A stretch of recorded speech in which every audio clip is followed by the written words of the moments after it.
प्रत्येकाच्या आयुष्यात असं एखादं पुस्तक असतं की जे अर्धवट वाचलेलं असतं. विषय हा नसतो की ते पुस्तक आवडलेलं नाही. विषय असतो तो परिस्थितीचा. त्यामुळे ते पुस्तक कुठेतरी अडगळीत पडून राहतं आणि मग त्यावर धूळ साचत जाते.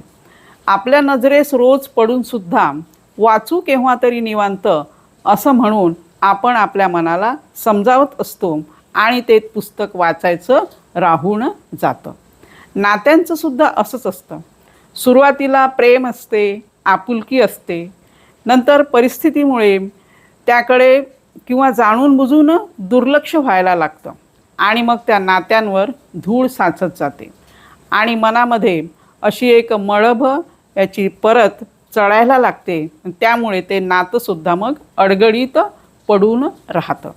म्हणून वेळीच नात्यांना वेळ द्या आणि वेळीच नातेसंबंध सांभाळा.